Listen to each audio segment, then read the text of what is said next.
Ready to put the lid back on this Alembic F-2B bass preamp. I'm in channel B right now. I'll check both channels before the end of the video. Remember all those big blue caps that were here? Well, these are the new caps. These are some Nishikans. They're rated for like 12,000 hours, 105 degrees. They're 500 volt caps. They've got 312 volts max on them. These are going to last a really long time. A lot less mass, a lot less to vibrate. There's a dab of silicone between each one of these and the chassis, and between this one and this one. You can't really see the hidden one there. It's there. And there's a little bit of silicone there. Very, very secure. And when I put the lid back on, I've got some foam adhesive stuff I'll put on the upper lid so that this will be dampened in place really well, so it cannot really vibrate from this direction either. And here, and down here, I've got the new cathode bypass caps. All of the other original components seem to be just fine. The jacks were really full of crud from all the foam that had degraded. Here you can see where the foam strip here used to be. You can just see the ghost outline. This wire going to the B output jack had broken right here. It was still connected, but just hanging by a thread. So that was redone. And all the jacks cleaned up and all the tarnish taken off. And every wire in here has been gently but firmly tugged on, and it should be reliable as can be, and all you can ask for. So let me move this big camera out of the way, and let's try the playing bit, the fun part. All right, let's set bass, middle, and treble to noon. Bright switch off, volume at 4. This is a P bass with a Fralin going straight in, and the output of this is going to my mic pre interface. A very little gain set, has a very healthy level coming out of this. So this is direct, no effects added or anything.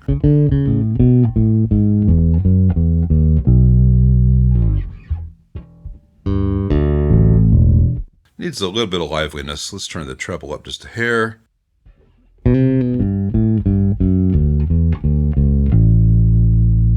Maybe scoop the mids just a hair.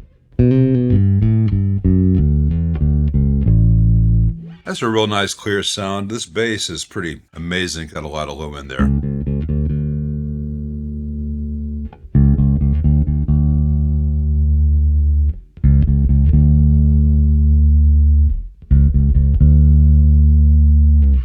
Now, if you're like most people, when you're listening on your phone or your tablet or whatever, you would not hear the difference that bass control makes. If you're listening on good headphones, real speakers, or even some higher end in-ear stuff, you'll have heard that. So if you're wondering what the fuss is about, you cannot judge any of these audio things with a phone. The bright switch works just like it does on an old Fender. So if you flip the bright on, you'll probably want to turn the treble down a little bit. It's really glassy. Because if you have the treble up, even at noon,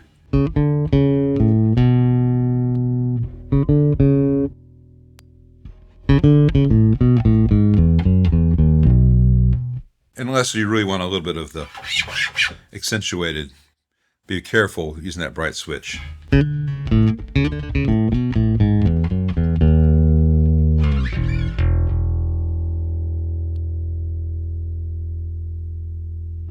And just like the Fender Showman preamp circuit it's derived from, I prefer to keep the bright off and just turn the treble up a little bit.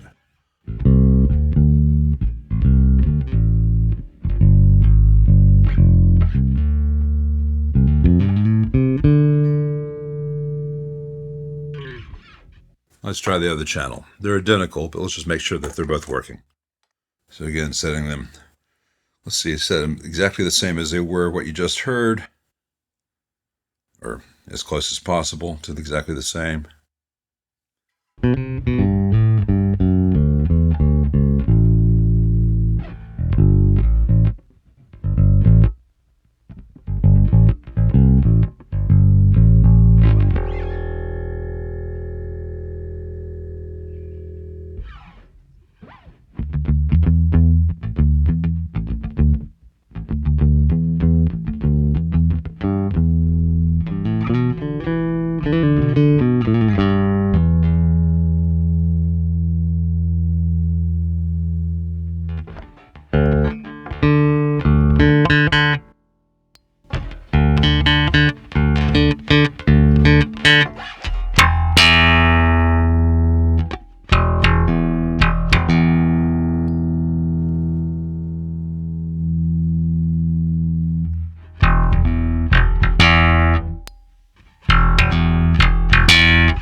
Very versatile.